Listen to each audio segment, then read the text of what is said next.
తెలంగాణ ఉద్యమకారులు ఉద్యమాలు చేసి ప్రాణాలు అర్పించి యువత ఎంతో ఆశతో తెలంగాణ రాష్ట్రం సపరేట్ అవుతుంది అయితే ఎక్కువ మందికి ఉద్యోగాలు వస్తాయి, అందరికీ కూడా ఉద్యోగాలు దొరుకుతాయి అనేటువంటి సదుద్దేశంతో ఉద్యమాల్లో పార్టిసిపేట్ చేస్తే తెలంగాణ వచ్చిన తర్వాత జరిగింది ఏంటి?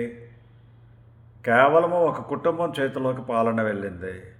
అందులో మరీ ముఖ్యంగా 5-6 సభ్యులు విపరీతంగా సంపాదించుకున్నారు. అంతేకాకుండా హైదరాబాద్ లాంటి కాస్ట్లీ నగరంలో ఫామ్ హౌస్లు నిర్మాణం చేసుకున్నారు. వేలాది లక్షలాది కోట్ల యజమానులయ్యారు. అటువంటి యజమానులను రాష్ట్ర ఉద్యమకారులు మళ్ళీ ప్లాట్ఫారం అప్పచెప్పడం ఎంతవరకు సమంజసం? అసలు అవినీతిలో సంపాదించిందంతా కూడా కక్కిన తరువాత తెలంగాణ ఉద్యమకారులకు కవిత కేటీఆర్ కుటుంబం, కేసీఆర్ కుటుంబం సంపాదించినటువంటి అవినీతి సొమ్ము తెలంగాణ ఉద్యమకారులకు కనుక పంచినట్లయితే ఏ ఒక్కరూ కూడా అందరూ సుభిక్షమవుతారు. ఏ ఒక్కరూ ఇటువంటి ఉద్యమాలు మరొకసారి చేయడానికి ముందుకు రారు.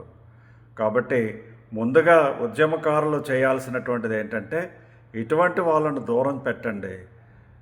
ఏదో రకంగా సెంటిమెంట్ రగిలించాలి అని చెప్పి ప్రయత్నాలు చేసేటువంటి వ్యక్తుల ద్వారా మళ్ళీ మీకు ఏమైనా ఉపయోగం జరుగుతుంది అనుకుంటే దానికి బదులుగా నష్టమే జరుగుతుంది.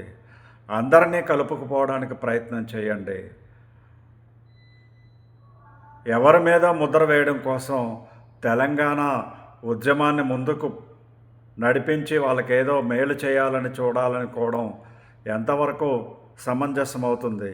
ముందు మనలో ఉండేటువంటి ఉద్యమం ద్వారా అధికారాన్ని పొంది లబ్ధి పొందినటువంటి కుటుంబం ఆస్తులను జాతీయం చేయండి, తెలంగాణకు అప్పచెప్పండి.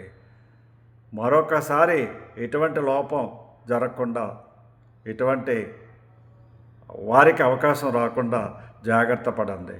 అదొక్కటే మీరు చేయాల్సినటువంటి తెలంగాణ ఉద్యమదారులుగా. మీరు కాపలాదారులుగా వ్యవహరించాలి. ఇటువంటి వాళ్ళని దూరం పెట్టాలి.